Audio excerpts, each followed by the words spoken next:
Acts chapter 23.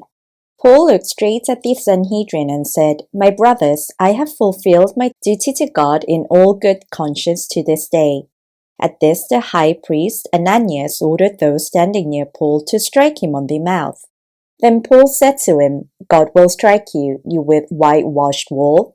You sit there to judge me according to the law, yet you yourself violate the law by commanding that I be struck." Those who were standing near Paul said, "How dare you insult God's high priest?" Paul replied, "Brothers, I did not realize that he was the high priest, for it is written, 'Do not speak evil about the ruler of your people.'" Then Paul, knowing that some of them were Sadducees and the others Pharisees, called out in the Sanhedrin, "My brothers, I am a Pharisee, descended from Pharisees.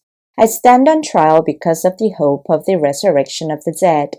When he said this, a dispute broke out between the Pharisees and the Sadducees, and the assembly was divided. The Sadducees say that there is no resurrection, and that there are neither angels nor spirits, but the Pharisees believe all these things. There was a great uproar, and some of the teachers of the law who were Pharisees stood up and argued vigorously. "We find nothing wrong with this man," they said. "What if a spirit or an angel has spoken to him?" The dispute became so violent that the commander was afraid Paul would be torn to pieces by them.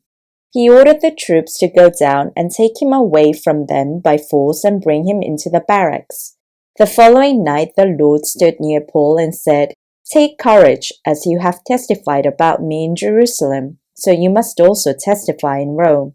The plot to kill Paul. The next morning some Jews formed a conspiracy and bound themselves with an oath not to eat or drink until they had killed Paul. More than 40 men were involved in this plot. They went to the chief priests and the elders and said, "We have taken a solemn oath not to eat anything until we have killed Paul.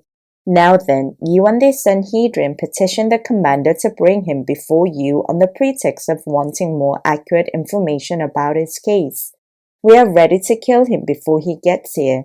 But when the son of Paul's sister heard of this plot, he went into the barracks and told Paul. Then Paul called out of the centurions and said, "Take this young man to the commander. He has something to tell him." So he took him to the commander. The centurion said, "Paul, the prisoner, sent for me and asked me to bring this young man to you because he has something to tell you." The commander took the young man by the hand, drew him aside and asked, "What is it you want to tell me?" He said, "Some Jews have agreed to ask you to bring Paul before the Sanhedrin tomorrow on the pretext of wanting more accurate information about him. Don't give in to them, because more than 40 of them are waiting in ambush for him. They have taken an oath not to eat or drink until they have killed him. They are ready now, waiting for your consent to their request."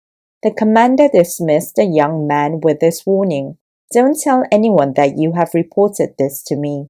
Paul transferred to Caesarea. Then he called 2 of his centurions and ordered them, "Get ready a detachment of 200 soldiers, 70 horsemen, and 200 spearmen to go to Caesarea at 9 tonight. Provide horses for Paul so that he may be taken safely to Governor Felix." He wrote a letter as follows: "Claudius Lysias, to His Excellency Governor Felix, greetings. This man was seized by the Jews and they were about to kill him, but I came with my troops and rescued him, for I had learned that he is a Roman citizen. I wanted to know why they were accusing him, so I brought him to the Sanhedrin. I found that the accusation had to do with questions about the law, but there was no charge against him that deserved death or imprisonment.